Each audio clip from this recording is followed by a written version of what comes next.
The massive crystalline dome of the Galactic Concordat's Grand Assembly Hall buzzed with excitement. Representatives from over 3,000 species filled the chamber, their varied anatomies requiring specialized seating arrangements that created a stunning visual tapestry. At the center of it all stood High Commander Vexillar of the Krith Imperium, his scaled skin gleaming under the artificial light as he gestured dramatically with 4 of his 6 limbs. 500,000 cycles ago, our ancestors brought order to the chaotic spiral arms. Vexillar's voice boomed through translation devices. When the primitive species of Sector 117 refused our benevolent guidance, we demonstrated our supremacy.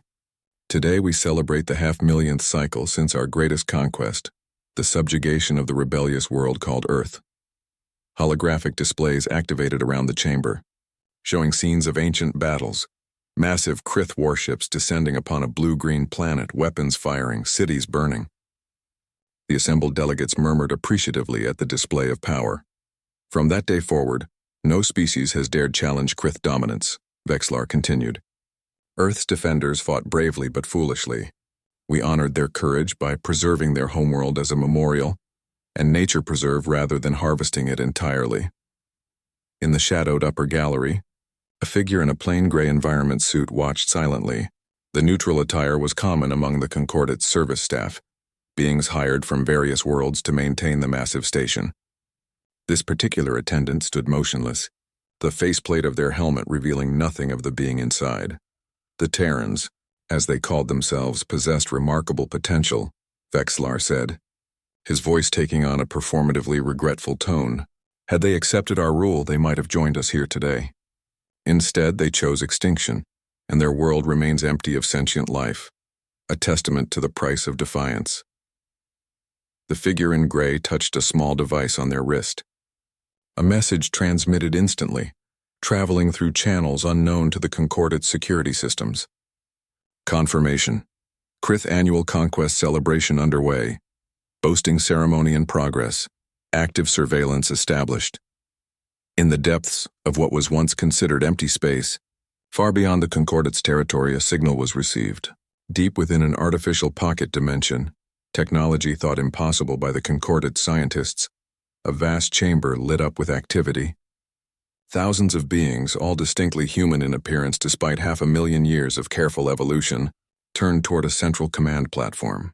Admiral Alara Reeves, her dark skin lined with age and wisdom, nodded grimly at the incoming transmission.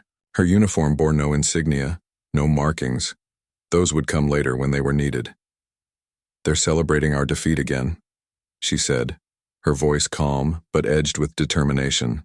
500,000 years of their lies. Prepare the emergence protocol. It's time. Behind her, through massive viewport windows, stretched an impossible sight. Countless vessels of human design, a fleet that had been building in secret for millennia. Technology that had evolved far beyond anything the Concordat could imagine. Weapons that could rewrite the laws of physics. Earth hadn't been defeated. Earth had merely disappeared, and now it was ready to return. The human fleet began to move, ships sliding into formation with perfect precision. Each vessel represented centuries of engineering evolution, designs tested and refined in a dimension where time flowed differently. They weren't just warships, they were the culmination of humanity's greatest achievement, survival against impossible odds.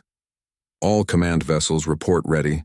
"Admiral," said Commander Jackson, his cybernetically enhanced eyes scanning multiple data streams simultaneously. "Dimensional anchor points are established. Emergence coordinates locked." Admiral Reeves nodded. "Begin Phase 1. Deploy the observers." Throughout the Concordat, in every major governmental center, military installation, and population hub, the seemingly unremarkable service staff, beings in plain gray environment suits who had infiltrated every level of alien society over decades, received their activation signals. In the Grand Assembly Hall, the gray-suited figure slipped away from the celebration, moving through service corridors with practiced ease. In a maintenance alcove hidden from surveillance, they removed a small device from a concealed compartment in their suit and placed it against the wall. The device sank into the material, disappearing completely as it began its work, mapping the Concordat's security systems from the inside, Similar devices were being deployed throughout Concordat space by hundreds of human infiltrators who had lived among aliens for years, gathering intelligence while waiting for this moment. Back in the pocket dimension, Admiral Reeves addressed the gathered fleet commanders, their faces visible on screens surrounding her command platform. For 500,000 years, the Krith have celebrated their conquest of Earth. They've built their entire imperial mythology around our supposed defeat, she said, her voice carrying to every ship in the fleet. They boast of our extinction while we have grown stronger in the shadows. Today, we correct their historical error. The screens displayed strategic maps of Concordat space, highlighting key targets, Krith military bases, command centers, weapons platforms. Not population centers. Humanity had not waited 500,000 years just to become conquerors themselves. We strike precisely and decisively, the Admiral continued. Neutralize their capacity to make war but minimize casualties. We want surrender, not extermination. The Krith believe they're invincible because they've never faced a worthy opponent. Let's show them how wrong they've been. Commander Jackson approached with an update. Admiral, the observers report the Krith Emperor himself is attending the celebration. All high-ranking military officials are gathered in one location. A thin smile crossed the Admiral's face. Perfect timing. Prepare the dimensional aperture. Let's make our entrance appropriately dramatic. In the Concordat Assembly Hall, High Commander Vexillar had reached the climax of his speech. Holographic displays showed the moment of Earth's supposed destruction, a massive explosion that supposedly obliterated human civilization. Let this anniversary remind all species of the Concordat that resistance to Krith benevolence leads only to, his words cut off as the massive holographic display flickered, then dissolved into static. The lights throughout the assembly hall dimmed momentarily before returning, but now bathing the chamber in an eerily different spectrum. What is happening? Demanded Vexillar, turning to his technical staff. Fix this immediately. Before anyone could respond, the space at the center of the assembly hall began to distort. The air seemed to fold in on itself, creating a shimmering curtain of energy that expanded rapidly. Concordat security forces rushed forward, weapons drawn, but stopped in confusion as the distortion stabilized into what appeared to be a window into another reality. Through this impossible aperture stepped Admiral Ilara Reeves, flanked by 2 officers. She wore a formal uniform now, adorned with symbols no one in the Concordat had ever seen before. The gray-suited figure in the upper gallery removed their helmet, revealing a human face, and began walking calmly toward the central platform.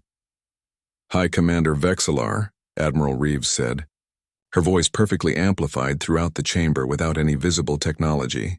On behalf of the United Earth Fleet, I must correct your historical inaccuracy. Earth was never conquered. We simply chose to step aside temporarily.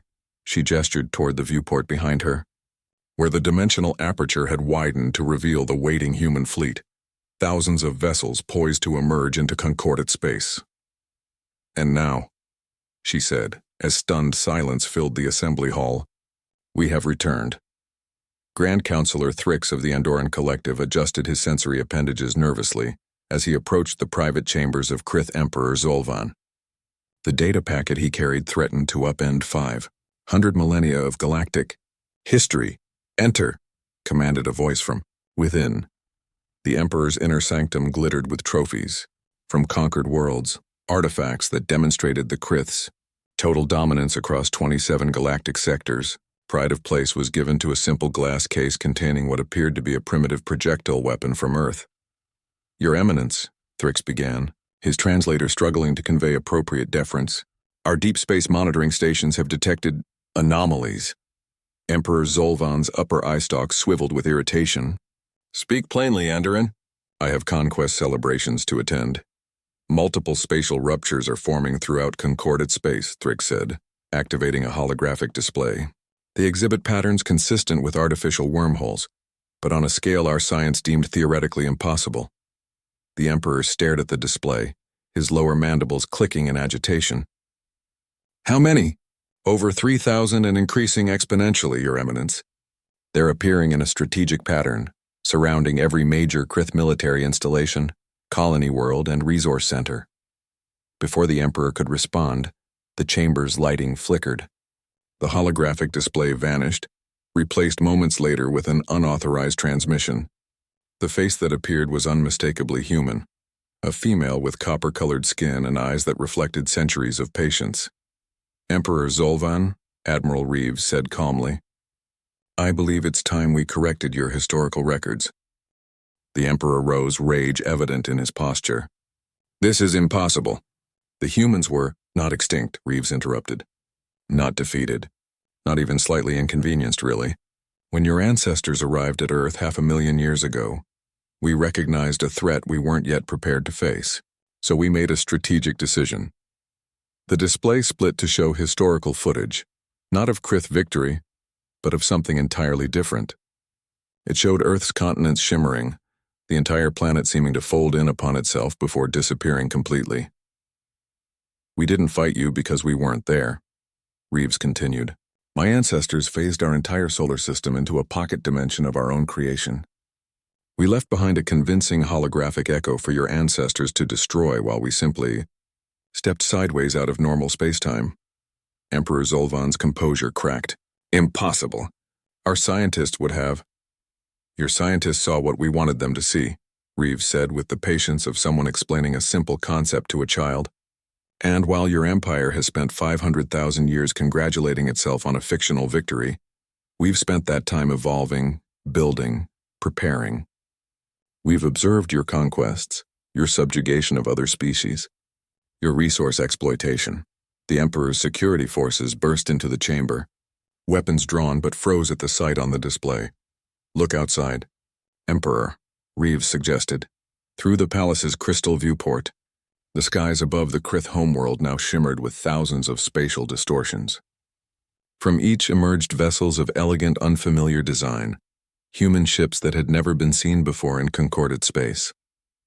"We've had 500,000 years to perfect our technology, establish outposts throughout dimensions you cannot perceive, and build a fleet that can emerge anywhere we choose," Reeves explained.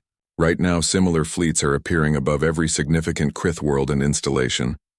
Emperor Zolvan sank back onto his throne. "What do you want?" Admiral Reeves's expression hardened. "Justice. Freedom for the species you've subjugated, and a reckoning for the lies you've told the galaxy about Earth." In the Grand Assembly Hall, the gray-suited figure removed their helmet, revealing a human face. Ambassador Talon Reed looked up at the now silent Vexillar and spoke in perfect Krith language without translation assistance. "Perhaps you'd like to correct your historical presentation? Earth wasn't conquered. We just stepped out for a while. And now, we've returned to set things right." The stunned silence in the assembly hall broke into chaos as representatives from hundreds of species began shouting questions, demands, and expressions of disbelief. Security forces moved to surround Ambassador Reed, weapons raised. "I wouldn't," Reed warned calmly. "Look at your security feeds." Throughout the massive Concordat station, the previously anonymous service staff in gray suits had removed their helmets, revealing human faces. They stood at key positions, engineering sections, security centers, weapons controls, all strategically placed after years of patient infiltration. "We aren't here to harm anyone," Reed announced to the assembly, "but we will not allow the lies to continue. For 500,000 years, the Krith have built their empire on the myth of Earth's defeat. Today, that myth ends." On view screens throughout the assembly hall, images appeared of human fleets emerging from dimensional apertures above dozens of worlds across concorded space. The strategic placement was unmistakable. Every major Krith military installation was now effectively surrounded. High Commander Vexillar found his voice at last. "This is an act of war." "The Krith Empire will what?" Reed asked simply. "Your weapons platforms are already under our control. Your communication networks have been compromised. Your leadership is isolated. We could have destroyed your civilization entirely, but that's not our purpose." On the Krith homeworld, Emperor Zolvan watched in mounting horror as more human ships continued to emerge from the dimensional ruptures. His military advisors rushed into the chamber, each bringing reports more alarming than the last. "Your Eminence," the Imperial Defense Minister reported breathlessly, "they've neutralized the orbital defense grid without firing a shot. Somehow they've altered the operating systems. Nothing responds to command codes. The central military complex reports all weapon systems offline, added another officer. Something is interfering with the energy matrices at a quantum level. Admiral Reeves watched the Emperor's growing realization with calm satisfaction. We've had centuries to study your technology, Your Eminence. From our dimensional vantage point, we've observed every development, every innovation, every secret project. There's nothing you possess that we haven't prepared for. Across concordate space, on subjugated worlds that had lived under Krith rule for millennia, the appearance of the human fleet triggered something unexpected: hope. On mining planets where enslaved species labored to extract resources for the Empire, in processing centers where conquered beings were forced to operate Krith machinery, on agricultural worlds where entire species had been reduced to producing food for their overlords, the news spread rapidly. Earth had returned. The myth of Krith invincibility was crumbling. On the human command ship Ascendant Dawn, Admiral Reeves received reports from across the galaxy as the emergence protocol unfolded exactly as planned. Centuries of preparation were culminating in this moment. Not a single shot fired, yet the most powerful empire in known space found itself completely outmaneuvered. Phase 1 complete, Admiral, reported Commander Jackson. All Krith military installations are contained. Civilian populations remain undisturbed. Begin Phase 2, Reeves ordered. Open communication channels to all subjugated worlds. It's time they learned the truth. In the Emperor's chamber, Zolvan watched helplessly as the human ships maintained their positions, not attacking, not destroying, simply waiting. The implied threat was clear, but the restraint was unexpected. If you wanted revenge, you could have simply attacked, the Emperor said finally. Why this theater? Admiral Reeves smiled thinly. Because this was never about revenge, Emperor. It's about truth. For 500,000 years, the galaxy has lived in fear of the Krith because of a lie. Today, that lie ends and a new galactic order begins. In the assembly hall, Ambassador Reed addressed the gathered representatives of the concordate species, his voice carrying to all corners of the chamber. Representatives of the galaxy, humanity extends its greetings. We regret our long absence, but the time wasn't right until now. Today marks not the beginning of a new war, but the end of an old deception. Earth was never conquered, humanity never fell, and the Krith Empire's foundation is built on fiction. As he spoke, data streams began flowing to every information system in concordate space.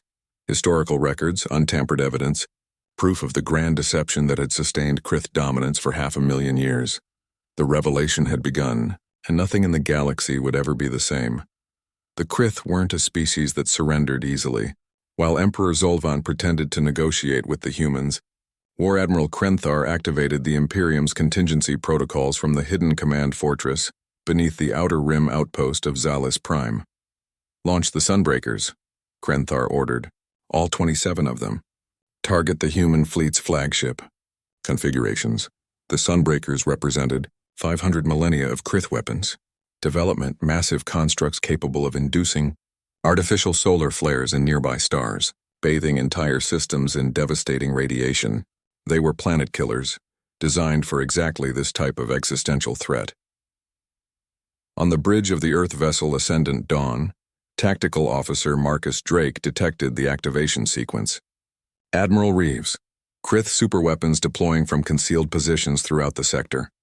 Energy signatures suggest stellar manipulation technology. Admiral Reeves nodded calmly. As anticipated, implement countermeasure Theta. Throughout human-controlled space, specialized vessels designated as caretakers activated previously dormant systems. These ships, unlike the more militaristic vessels in the fleet, were built around enormous quantum processors and reality manipulation engines. Commander Isha Patel, chief scientist of the Caretaker Division, initiated the sequence from her flagship. Reality anchors deploying. Establishing localized physics enforcement protocols. The Sunbreakers, massive constructs of Krith engineering that resembled mechanical spiders the size of small moons, oriented toward nearby stars and activated their primary systems, only to find their energy weapons unable to function. The stellar manipulation fields they attempted to generate simply dissolved into harmless quantum particles. On Zalis Prime, War Admiral Krenthar received the reports with disbelief. Impossible. Test the weapons again, sir. his second-in-command replied. The Sunbreakers report that the fundamental physical constants required for their operation have changed, only in their immediate vicinity. It's as if the laws of physics themselves are being locally rewritten. In the dimensional pocket that had housed Earth and its solar system for 500,000 years, a special council convened.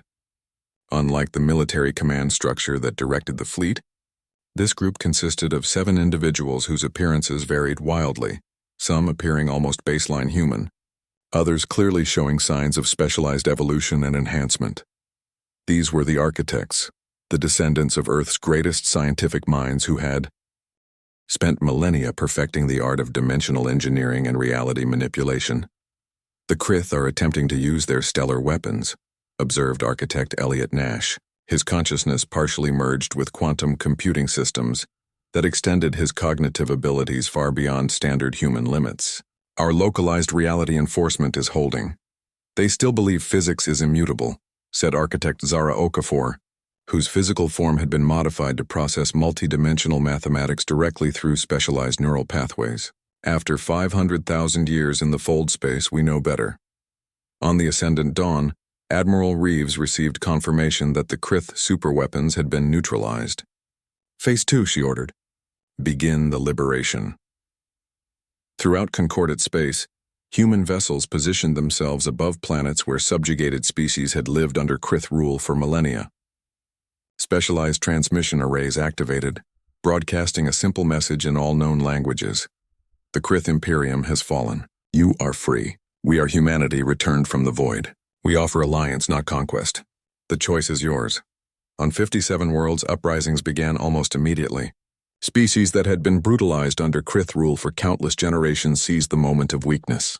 The Krith military, finding their most powerful weapons neutralized and their communication networks compromised by human infiltration, struggled to maintain control. War Admiral Krenthar, watching his empire crumble from his command center, made one final desperate decision. He activated his personal transmitter, connecting directly to Admiral Reeves. You may have neutralized our Sunbreakers, he growled, but you should know that beneath the surface of 300 colonized worlds, we've placed quantum-coupled annihilation devices. If the Krith Imperium falls, so do 300 planets and every being living on them. Admiral Reeves smiled thinly. War Admiral, did you really think we spent 500,000 years watching you without learning every secret you tried to hide? Your annihilation devices were neutralized 18 hours ago. Check your systems. Krenthar frantically accessed the dead man switch controls, finding nothing but empty status indicators. Somehow, without triggering any alarms or alerts, the humans had found and disabled every single doomsday device. How? He demanded, genuine fear in his voice for the first time. How could you possibly? Time works differently in fold space, Reeves explained. We've had centuries to plan for this day while you experienced only hours. Your move, Admiral. In the Pocket Dimension Control Center, Architect Nash monitored the status of the reality anchors deployed throughout concordate space. The Krith are attempting to circumvent our physics constraints. They're ingenious, I'll give them that. But not ingenious enough, Architect Okafor replied, her neural pathways glowing as she adjusted mathematical equations that governed local space-time. They're still thinking linearly. After 500,000 years in fold space, we understand that reality isn't fixed, it's malleable. On the Krith homeworld, Emperor Zolvan paced his chamber furiously. His military had failed him. The weapons that had kept the Imperium secure for millennia had been neutralized without a single shot fired. And now the species they had subjugated for generations were rising up. The humans must have some weakness, he hissed to his advisors. No species can be this prepared, this perfect in their execution. The Imperial Intelligence Director stepped forward nervously. Your Eminence, our analysis suggests they aren't attacking us directly because they can't. Their technology allows them to neutralize our weapons and systems, but they may lack the capacity for direct military action. Otherwise, why not simply destroy us? The Emperor's eye stalks quivered with sudden hope. Yes, they're bluffing. Their technology is impressive but limited. Prepare our ground forces for deployment. If they won't attack, we'll put down these rebellions the old-fashioned way. On the Ascendant Dawn, Communications Officer Lena Rivera reported, Admiral, we're intercepting Krith military communications. They're mobilizing ground forces on 17 worlds to suppress the uprisings. Admiral Reeves frowned. They think we're unwilling to engage directly. Tactical. Prepare precision strike teams for deployment. We won't allow massacres on our watch. Commander Drake nodded. Strike teams ready, Admiral. But permission to suggest an alternative? Proceed. Instead of deploying our forces directly, we could provide the rebels with access to our dimensional phase technology. Limited versions, of course, just enough to give them tactical advantages against Krith ground forces. A slow smile spread across the Admiral's face. Excellent suggestion. Prepare the necessary technology packages and deploy them to resistance leaders on all affected worlds. Within hours, the Krith ground forces found themselves facing an enemy they couldn't effectively combat. Resistance fighters equipped with basic phase shift technology could step partially out of normal spacetime, becoming virtually untouchable while still able to attack. Weapons that had terrorized subjugated species for millennia suddenly found no targets to hit. On Zalus Prime, War Admiral Krenthar received increasingly desperate reports from field commanders. The rebels are everywhere and nowhere, one Krith general reported, his voice edged with panic. They appear, attack, and disappear before we can respond. Our forces are being decimated without landing a single effective counterattack. Krenthar slammed his command console in frustration. These humans, they've turned the very fabric of reality against us. On the Ascendant Dawn, Admiral Reeves addressed her senior staff. The Krith are beginning to understand their situation, but they still believe this is merely a technological advantage, not a fundamental shift in the balance of power. Ambassador Reed, recently returned from the Concordat Assembly, nodded in agreement. They've built their entire civilization on the myth of their invincibility. That doesn't disappear overnight, even when faced with overwhelming evidence. Then perhaps, the Admiral said quietly, it's time to show them exactly what 500,000 years of evolution in fold space has created. She activated the ship-wide communication system. All vessels prepare for Revelation Protocol. It's time to show the Concordat what humanity has become. Throughout human-controlled space, specially designated vessels moved into formation. They weren't warships, they were demonstration platforms, designed specifically to showcase the technological and scientific advancements humanity had achieved during their time in fold space. The true extent of human advancement was about to be revealed, and the galaxy would never be the same. The Grand Assembly Hall of the Galactic Concordat had transformed overnight. Where once the Krith had dominated proceedings, now representatives of dozens of formerly subjugated species occupied prominent positions. The power structure that had defined galactic politics for 500,000 years had collapsed in less than 48 hours. High Counselor Javine of the Noor Collective, a species that had suffered particularly brutal treatment under Krith rule, addressed the assembly. His bioluminescent skin pulsed with emotion as he spoke. For 300,000 cycles, my people were used as living processors in Krith data centers. Our neural networks harvested while still conscious to power their communication systems. Today, we sit in this chamber as equals. The assembly's attention turned to a central platform where a delegation of humans had taken position. Unlike the militaristic presence of the fleet commanders, these were diplomats and historians. Leading them was Dr. Lydia Okonkwo, Earth's preeminent historical archivist. The true history of the galaxy has been buried under Krith propaganda, Dr. Okonkwo began, her voice steady. Today we will correct the record. Holographic displays activated, but unlike the Krith's grandiose battle recreations, these showed archaeological evidence, primary source documents, and untampered historical recordings from civilizations throughout the galaxy.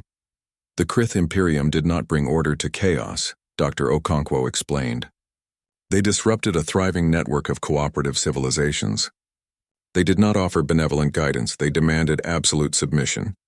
And they most certainly did not conquer Earth.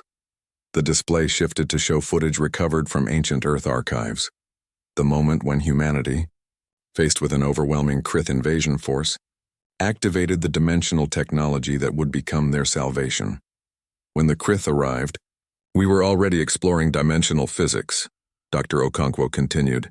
We were not yet capable of defeating their armada directly, but we had developed something they couldn't comprehend, the ability to step sideways in reality. Emperor Zolvan, now stripped of his imperial regalia and wearing simple restraints, was brought forward under guard. The once mighty ruler appeared diminished, his scales dulled with stress and defeat. Emperor Zolvan, Dr. Okonkwo addressed him directly, your ancestors created an elaborate fiction about Earth's defeat to maintain the illusion of Krith invincibility. Today you will acknowledge the truth to the assembled representatives of the galaxy. For a moment it seemed the Emperor might refuse. Then, with the weariness of the utterly defeated, he stepped forward. The Krith Empire was built on conquest, he began, his translator conveying the bitter tone. But also on lies. Earth was never defeated. The humans disappeared before our attack could begin. My ancestors created the story of Earth's conquest to prevent other species from attempting similar escapes.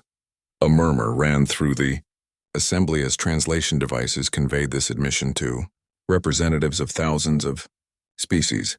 For 500,000 years, Zolvan continued, we have celebrated our greatest victory, a victory that never happened. We have displayed falsified artifacts, created elaborate reconstructions, and built our imperial mythology around an event that was entirely fabricated. In the upper galleries of the assembly hall, War Admiral Krenthar watched with clenched appendages as the foundation of Krith dominance crumbled. Beside him stood Admiral Reeves, her presence both a courtesy and a warning. Why reveal yourselves now? Krenthar asked quietly. After 500,000 years of hiding, why emerge? Admiral Reeves considered the question. We were never hiding, Admiral. We were evolving, building, preparing, and watching, always watching. We observed as your empire subjugated world after world, stripped resources from living planets and extinguished civilizations that resisted. Then why wait so long? Krenthar pressed. If you possessed such power, why allow those atrocities to continue? Dimensional physics is complicated, Reeves replied. Time flows differently in fold space. What felt like 500 millennia to you was a more complex duration for us, and we needed to be certain that when we emerged, we could address not just the Krith threat, but ensure no power would ever again dominate the galaxy as you have. On the assembly floor, Dr. Okonkwo activated the final historical record, a massive database now made available to all species detailing the true history of the galaxy before Krith dominance. Today marks not just the end of the Krith Imperium, she announced, but the beginning of historical truth. Each species represented here will receive complete access to uncorrupted historical archives. The past can no longer be weaponized through fabrication. As the assembly erupted in voices, some celebrating, others arguing, many simply processing the revelation, Ambassador Talon Reed approached Emperor Zolvan. Your species will not be exterminated or enslaved as you did to others, Reed said quietly. That is the difference between us. Humanity has not returned seeking vengeance but justice. The Krith will retain their homeworld and basic sovereignty, but the Empire is finished. Zolvan's eyes fixed on the human with a mixture of hatred and reluctant respect. And what guarantee do we have that humans won't simply replace us as galactic tyrants? Your technology clearly surpasses anything in known space. Ambassador Reed smiled slightly. Because unlike the Krith, we remember what it means to be vulnerable. 500,000 years ago, we faced extinction and chose a different path. We don't seek to rule the galaxy, Emperor. We seek to ensure no one else does either. In the dimensional pocket that had housed Earth for 5 centuries of millennia, the Council of Architects met one final time before the full emergence of humanity's homeworld. The 7 enhanced humans gathered around a table that existed simultaneously in multiple planes of reality. The Krith threat has been neutralized, said Architect Nash, his consciousness still partially interfaced with the fleet's quantum networks. Is it time to bring Earth home? Almost, replied Architect Okafor. But first we must address the question of power balance. If we fully reveal our technological capabilities, we risk becoming exactly what we fought against, a dominant force that inspires fear rather than cooperation. The eldest of the architects, Thomas Rivera, whose body was now mostly a projection of consciousness rather than flesh, nodded in agreement. We must establish safeguards. The Treaty of Emergence must include limitations on our own power, as well as protections for all species. Across the galaxy, on worlds newly liberated from Krith control, the initial euphoria of freedom began to give way to uncertainty. Civilizations that had known nothing but subjugation for countless generations now faced the challenge of self-determination. On the agricultural world of Vesh, where the native Vishali had been forced to produce food for the Krith for 300,000 years, Local leaders gathered in what had once been the governor's palace. "The humans offer alliance," said Elder Tonley, her trunk-like appendages gesturing to the diplomatic message they had received. "But can we trust any species with such power? They could have conquered us as easily as they defeated the Krith," replied Defense Chief Morvan. "Instead, they ask for cooperation. That alone suggests a different approach to power." Similar conversations occurred on thousands of worlds across former Krith space. Fear and hope mingling as species contemplated a future without imperial rules. In the Sommer Galactic Concordat Assembly, representatives from over 5,000 worlds prepared to vote on the first truly democratic measure in the institution's history: the formation of the Galactic Alliance, a governing body where each species would have equal representation regardless of their technological development or military strength. The proposal had come not from the humans, but from a coalition of formerly subjugated species. Earth's representatives had deliberately taken a supporting rather than leading role in the proceedings. As the vote approached, Dr. Okonkwo addressed Ambassador Reed privately. "Tomorrow we begin the final phase, bringing Earth home. After 500,000 years in fold space, our planet will return to its rightful place in the galaxy." Reed nodded solemnly. "And with it, the final proof that the age of imperial domination is over. No more conquerors, no more subjugation, no more lies about who we are," Dr. Okonkwo added, "or what we can become." One standard galactic year after the fall of the Krith Imperium, representatives from over 5,000 worlds gathered in orbit around a star system that had, until recently, existed only in historical records and Krith propaganda. The massive observation platforms positioned throughout the system provided optimal viewing for what would be the most significant astronomical event in recorded history: the return of Earth Admiral. Ilara Reeves stood on the command deck of the Ascendant Dawn, now serving as the coordination center for the emergence operation. Around her, the architects worked at dimensional control stations, their enhanced minds interfacing directly with the fold space technology that had hidden humanity's homeworld for 500,000 years. "Dimensional anchors at full capacity," reported Architect Nash, his voice resonating with harmonic overtones as his consciousness processed multiple information streams simultaneously. "Reality stabilizers deployed throughout the transition zone. Fold space boundaries mapped and secured," added Architect Okafor, her specialized neural pathways glowing visibly beneath her skin as she manipulated multidimensional equations. "Transition corridor established. Admiral Reeves opened a communication channel to all observation platforms. Distinguished representatives of the Free Galactic Alliance, today you will witness the return of humanity's origin world. Earth has existed in a dimensional pocket outside normal spacetime since the Krith attempted invasion 500 millennia ago. Now we bring it home." Throughout the system, beings of countless species watched in anticipation. Among them, under discreet but vigilant guard, stood former Emperor Zolvan and War Admiral Krenthar, permitted to witness the event that would definitively disprove their empire's founding myth. "Begin emergent sequence," Admiral Reeves ordered. The space at the center of the system, where Earth's star soul should have been, began to shimmer. What started as a subtle distortion in the fabric of reality quickly expanded. Stars visible through the distortion appeared to bend and shift as space itself folded outward. "Primary dimensional barrier dissolving," Architect Nash announced. "Sol's radiation signature detected, stabilizing emergence pathway."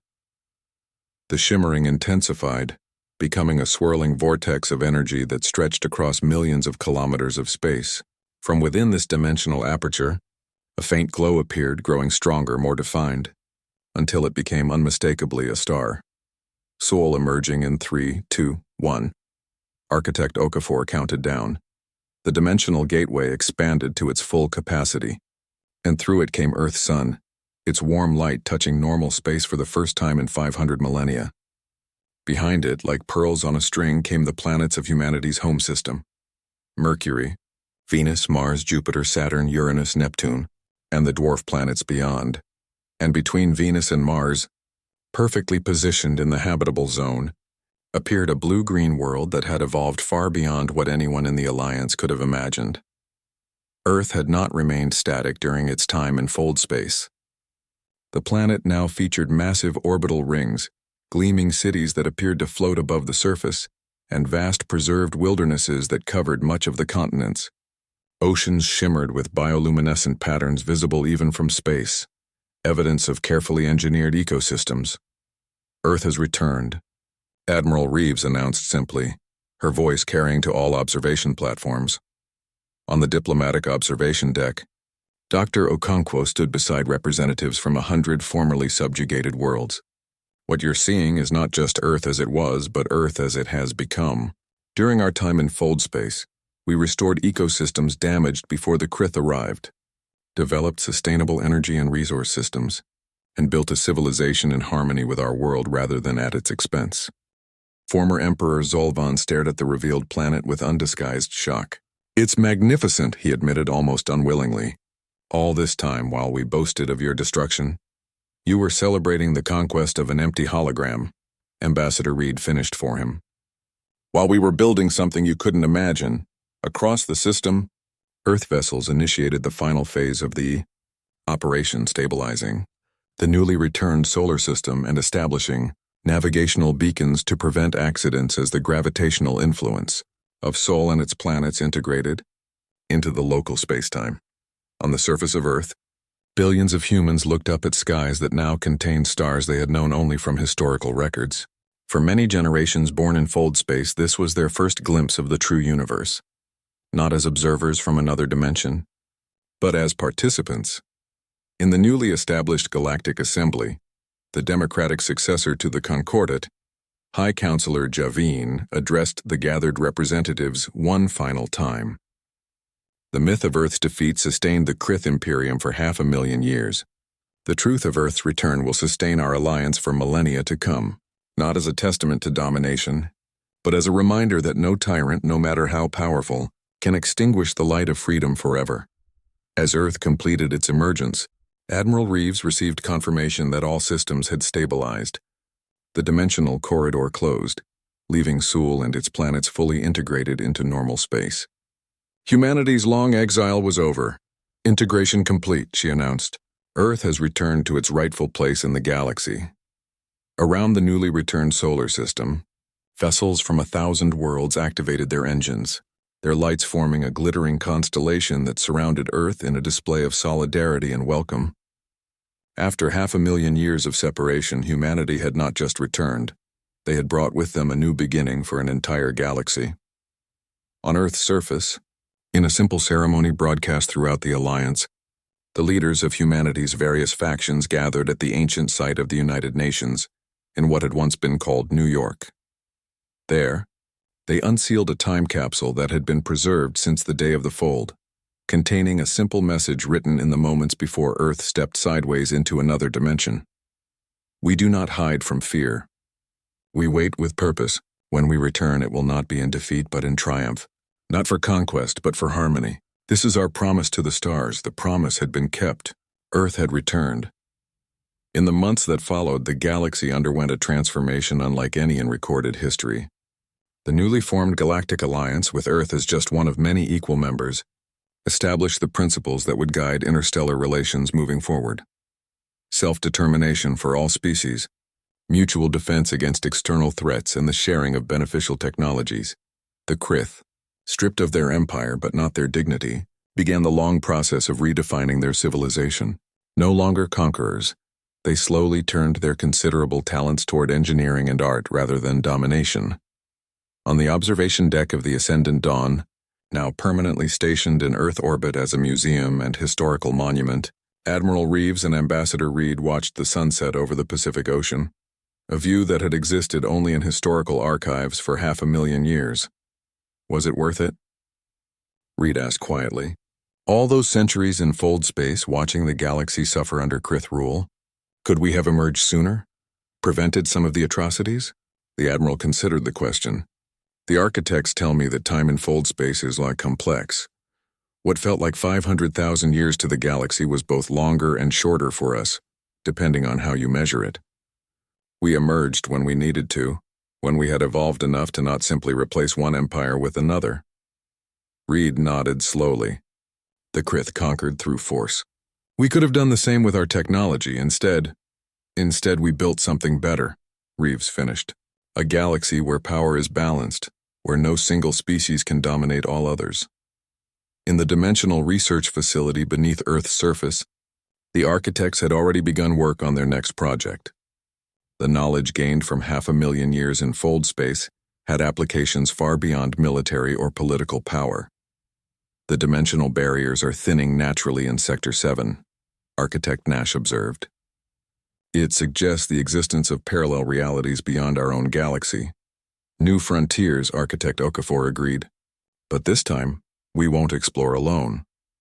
Representatives from a dozen formerly subjugated species now worked alongside the human scientists, each bringing unique perspectives and abilities to the research. The era of isolation, both Earth's and the many worlds under Krith control, was over. As night fell over the restored Earth, citizens throughout the solar system and beyond celebrated the anniversary of Emergence Day. The holiday marked not just Earth's return, but the birth of a new galactic order built on cooperation rather than conquest. In the heart of what had once been the Krith Imperial Palace, now converted into the Galactic Historical Truth Center, a simple display had been installed.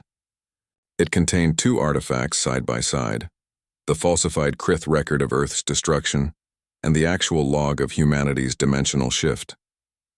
Together they served as a permanent reminder that history belongs not to conquerors, but to truth.